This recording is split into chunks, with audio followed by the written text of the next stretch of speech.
ഇന്ന ഇന്ന ഭാഗങ്ങൾ, ഇന്ന ഇന്ന പേജുകൾ, ഇന്ന ഇന്ന ഖണ്ണികൾ പുറത്തുവിടാൻ പാടില്ല. ബാക്കിയുള്ള ഭാഗങ്ങളാണ് പുറത്തുവിടാൻ പറഞ്ഞത്. അത് അന്ന് തന്നെ പുറത്തുവിട്ടു. അതിനുശേഷം ബഹുമാനപ്പെട്ട ഹൈക്കോടതി ബാക്കി ഭാഗങ്ങൾ എന്തിനാണ് മറച്ചു വെക്കുന്നത്, അതെല്ലാം കോടതി ഹാജരാക്കണമെന്ന് പറഞ്ഞു. ഗവൺമെൻറ്റിന് ഒരു മടിയില്ലായിരുന്നു.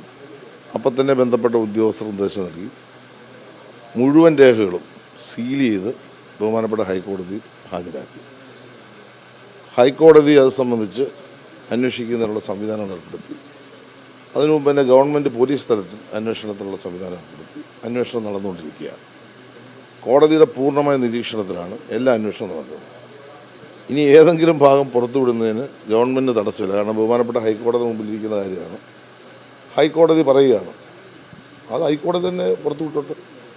അല്ലെങ്കിൽ കമ്മീഷൻ പറഞ്ഞാൽ പുറത്തുവിടുന്നതിന് ഞങ്ങൾക്ക് തടസ്സമില്ല. കാരണം ഹൈക്കോടതിയുടെ മുമ്പിലിരിക്കുന്ന ഒരു വിഷയത്തിൽ ബഹുമാനപ്പെട്ട ഹൈക്കോടതി നിർദ്ദേശമാണ് സർക്കാർ പാലിക്കപ്പെടാൻ പോകുന്നത്. വിവരാവകാശ കമ്മീഷന് ഉള്ള അധികാരവും അവകാശം എന്താണോ അതനുസരിച്ച് അപ്പീലിന്മേൽ അവർ തീരുമാനം പറഞ്ഞാലും ഞങ്ങൾക്കൊന്നും മറച്ചു വെക്കാതെ. ഞങ്ങളെന്തിനാണ് മറച്ചു വെക്കുന്നത്? ഞങ്ങൾ മറച്ചു വെക്കാതെ പുറത്തുവിടാൻ വേണ്ടി ആവശ്യപ്പെട്ട സമയത്ത് പുറത്തുവിടാൻ പാടില്ല എന്ന് പറഞ്ഞത് അവർ തന്നെയാണ്. കമ്മീഷൻ അംഗമാണ്. അത് പുറത്തുവിട്ടില്ല.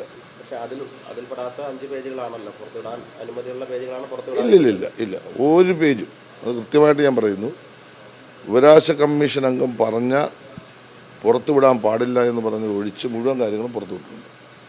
അപ്പോഴാണ് ബഹുമാനപ്പെട്ട ഹൈക്കോടതി പറയുന്നത് ഇതെല്ലാം നിങ്ങൾ സീൽ ചെയ്ത് ഇവിടെ തരാൻ പറഞ്ഞു. അപ്പം തന്നെ ബന്ധപ്പെട്ട ആളുകൾ അത് സീൽ ചെയ്ത് ഹൈക്കോടതി കൊടുത്തു. ഹൈക്കോടതി മുമ്പായതുകൊണ്ട് ഇത് മുഴുവൻ ബന്ധപ്പെട്ട അന്വേഷണ ഏജൻസി ഹൈക്കോടതി കൈമാറിയിട്ടുണ്ട്. ഇത് വളരെ സുതാര്യമായൊരു കാര്യമാണ്. ആര് ചോദിച്ചാലും അത് ഹൈക്കോടതി ഉത്തരവിൻ്റെ അടിസ്ഥാനത്തിൽ ലഭ്യമാകുന്നൊരു കാര്യമാണ്. അതൊരു പുതുമയായിട്ടൊരു കാര്യമായിട്ട് ഞാൻ കാണുന്നില്ല.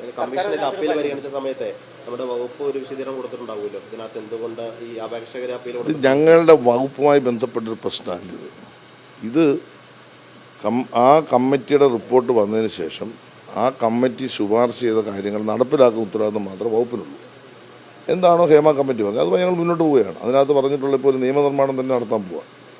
ഒരു സിനിമാ നയം അതിന് അന്തിമ ഘട്ടത്തിലെത്തിക്കഴിഞ്ഞു. സ്ത്രീ സുരക്ഷയ്ക്ക് വേണ്ടിയുള്ള എല്ലാ സംവിധാനങ്ങളും ഒരുക്കുന്നത് എങ്ങനെയാണ്, അല്ലെങ്കിൽ ഇതിൽ പറഞ്ഞിട്ടുള്ള കാര്യങ്ങൾ എങ്ങനെയാണ് നടപ്പാക്കുന്നത്, അതാണ് സർക്കാരിൻ്റെ ഭാഗം. ബാക്കി അതിന് നിയമപരമായ കാര്യങ്ങളെല്ലാം ഇപ്പോൾ കോടതി പരിശോധിക്കുകയല്ലേ. അപ്പോൾ കോടതി മുമ്പായിരിക്കുന്ന വിഷയത്തെപ്പറ്റി നമ്മളിപ്പോൾ ഒരു അഭിപ്രായം പറയാൻ പാടില്ലല്ലോ. ഗവൺമെൻറ്റിൻ്റെ ഭാഗം എന്താണെന്ന് ചോദിച്ചാൽ നിർദ്ദേശങ്ങൾ കുറേ പറഞ്ഞിട്ടുണ്ട്. 24 നിർദ്ദേശങ്ങളുണ്ട്. ആ 24 നിർദ്ദേശങ്ങൾ നിയമാനുസൃതം എന്തെല്ലാം നടപ്പാക്കാൻ പറ്റുമോ അതെല്ലാം നടപ്പാക്കാനുള്ള എല്ലാ നടപടികളും സർക്കാർ പൂർത്തീകരിച്ചു കഴിഞ്ഞു.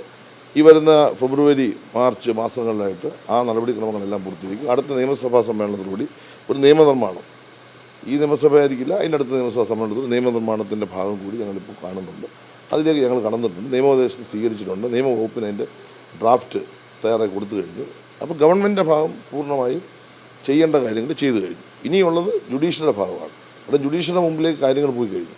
ബഹുമാനപ്പെട്ട ഹൈക്കോടതി മുമ്പിൽ ഇരിക്കുന്ന ഒരു കാര്യത്തെപ്പറ്റി സർക്കാരിന് വേണ്ടി ഒരു അഭിപ്രായം പറയാൻ പറ്റും. കോടതി എന്ത് പറഞ്ഞാലും കേൾക്കാൻ ഞങ്ങൾ ബാധ്യസ്ഥരാണല്ലോ, കേൾക്കുമല്ലോ. ഞങ്ങൾ അതിനൊന്നും എതിരെ നിന്നിട്ടില്ല. അതെല്ലാം പറയുന്ന സമയത്ത്, പറയുന്ന മിനിറ്റിൽ, പറയുന്ന മണിക്കൂർ ചെയ്തിട്ടുണ്ട്. ഇതാണ് വസ്തുത. എന്തിനു ഭയപ്പെടാൻ? സർക്കാർ എന്തിനാ ഭയപ്പെടുന്ന കാര്യം? പൂർണ്ണരൂപമല്ല, ഇത് മൊത്തം പുറത്തു വരട്ടെ. ഈ വിവാദങ്ങൾ ഉണ്ടാക്കുന്നത് നമ്മൾ കുറച്ച് ആളുകളാണല്ലോ, അല്ലാതെ വേറെ ആരുമല്ലല്ലോ. അതിനകത്ത് എന്തൊക്കെയോ വലിയ സംഭവങ്ങളുണ്ട്. ഇപ്പം നിങ്ങൾ തന്നെ പറഞ്ഞില്ല, അതിനകത്ത് ഒരുപാട് സംഭവങ്ങളുണ്ട്. പുറത്ത് വിട്ടിട്ടൊന്നും വന്നില്ലല്ലോ. ഇനിയും വല്ല അതിനകത്ത് ഉണ്ടോയെന്ന് എനിക്കറിയില്ല, ഞാൻ വായിച്ചിട്ടില്ലല്ലോ. അപ്പോൾ പുറത്ത് വിട്ടാൻ ആർക്കെങ്കിലും അപ്പീലിന്മേൽ തീരുമാനമെടുത്ത് അല്ലെ കോടതി പറയുമ്പോൾ അത് പുറത്ത് വിടുന്നതിന് എന്തിനാണ് ഞങ്ങൾ പഠിക്കുന്നത്? ആരെപ്പറ്റി എന്തിനാണ് മറച്ചു വെക്കുന്നത്? എന്തെങ്കിലും കാര്യങ്ങളുണ്ട് വരട്ടെ, അതെല്ലാം നിയമപരമായി നേരിടട്ടെ. എന്തിനു പ്രതിരോധിക്കാൻ? അതെന്ത് ചോദിക്കുന്നത്? സർക്കാർ എന്തിനാണ് പ്രതിരോധിക്കുന്നത്? സർക്കാർ, ഞാൻ ചോദിക്കട്ടെ, കേരളത്തിലെ സിനിമാ രംഗത്ത്, സീരിയൽ രംഗത്ത് നടക്കുന്ന തെറ്റായ കാര്യങ്ങളെപ്പറ്റി ഒരു അന്വേഷണം നടക്കണമെന്ന് WCCയുടെ അപ്പീലിന്മേൽ അല്ലെങ്കിൽ അപേക്ഷയിന്മേൽ ബഹുമാനപ്പെട്ട മുഖ്യമന്ത്രി എത്ര ശരിയായ തീരുമാനം എടുത്തത്? ഇന്ത്യയിൽ ഏതെങ്കിലും ഒരു സ്റ്റേറ്റിൽ ഇങ്ങനെ ഒരു കമ്മിറ്റി വെച്ചിട്ടില്ല. അങ്ങനെ ഇന്ത്യയിൽ ഒരു സ്റ്റേറ്റിലും വെക്കാത്തൊരു കാര്യം കേരളത്തിലെ മുഖ്യമന്ത്രി ശ്രീ പിണറായി വിജയൻ അവർ ഒരു കമ്മിറ്റിയെ നിയോഗിച്ച് അന്നത്തെ ആ കമ്മിറ്റിയുടെ റിപ്പോർട്ട് അന്നത്തെ സാംസ്കാരിക വകുപ്പ് മന്ത്രിയും ബഹുമാനപ്പെട്ട മുഖ്യമന്ത്രി ഏറ്റുവാങ്ങി ഇന്നത്തെ ഗവൺമെൻറ് അതെല്ലാം പൂർത്തീകരിച്ച് നടപടികളായി മുന്നോട്ട് പോവുകയാണ്. ഇതിൻ്റെ ഇടയിലാണല്ലോ ഈ സംഭവങ്ങൾ നടക്കുന്നത്. അതൊന്നും പുറത്തു വിടുന്നതിന് ഞങ്ങൾക്ക് എന്ത് എതിർക്കേണ്ട കാര്യം? അതെല്ലാം പുറത്ത് വരട്ടെ. ഇന്ന് നിങ്ങളിപ്പോൾ പറയുന്ന ചില കാര്യങ്ങൾ 7 പേജോ അതിനകത്ത് വല്ലതും ഉണ്ടെങ്കിൽ നമുക്ക് നോക്കാം.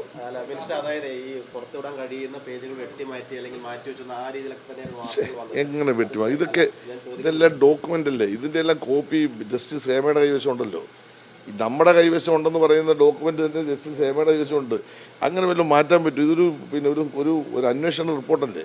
ആ അന്വേഷണ റിപ്പോർട്ടിന്മേൽ വന്നിട്ടുള്ള കാര്യങ്ങൾ ഉദ്യോഗസ്ഥർക്ക് എന്ത് വീഴ്ച സംഭവിച്ചു? ഒരു വീഴ്ച സംഭവിച്ചിട്ടില്ല. ക്രിസ്റ്റൽ ക്ലിയർ ആയിട്ടാണ് ഞങ്ങൾ ആദ്യം മുതലേ മുഖ്യമന്ത്രി പറഞ്ഞു, ഞാൻ പറഞ്ഞു, എല്ലാവരും പറഞ്ഞു.